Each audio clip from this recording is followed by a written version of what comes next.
বিচার আর টাকার বিনিময়ে বিক্রি হবে না। ন্যায় বিচার সকলের জন্য নিশ্চিত করা হবে। তার পেশা কি, বয়স কি, ধর্ম কি, আদালত এটা দেখবে না। আদালত দেখবে সে একজন ক্ষতিগ্রস্ত মানুষ কিনা, সে মজলুম কিনা।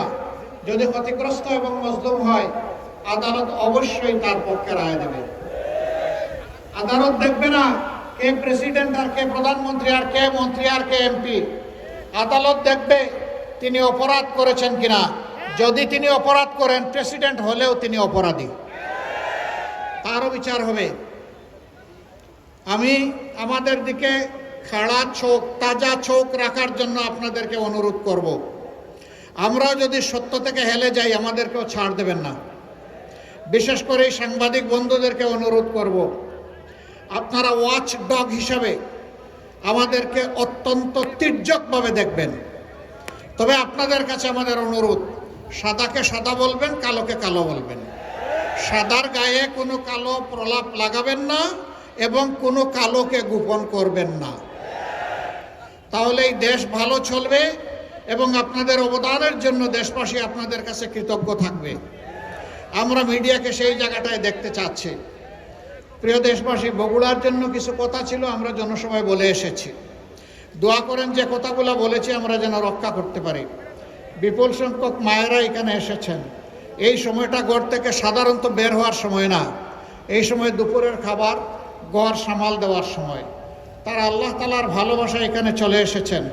মহান মাবুদের দরবারে দোয়া করি, হে আল্লাহ, যারা তোমার ভালোবাসায় ঘর থেকে বের হয়ে এখানে এসেছেন, তুমি মেহেরবানি করে তাদেরকেও ভালোবাসো, আমাদের সকলকে ভালোবাসো।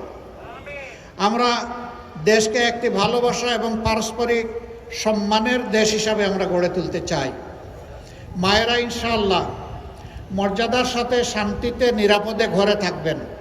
মায়েরা ইনশাআল্লাহ মর্যাদার সাথে শান্তিতে নিরাপদে ঘরের বাইরে চলাচল করবেন এবং ইনশাআল্লাহ দেশের উন্নয়নের জন্য কর্মক্ষেত্রে একইভাবে তারা মর্যাদা এবং নিরাপত্তার সাথে কাজ করবেন।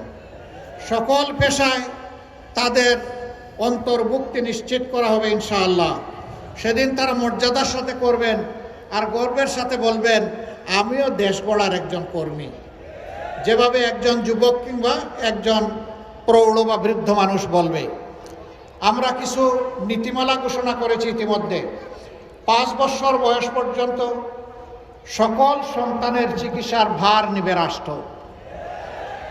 60 বছরের ঊর্ধ্বে সকল বয়স্ক মানুষের চিকিৎসার ভার নিবে রাষ্ট্র।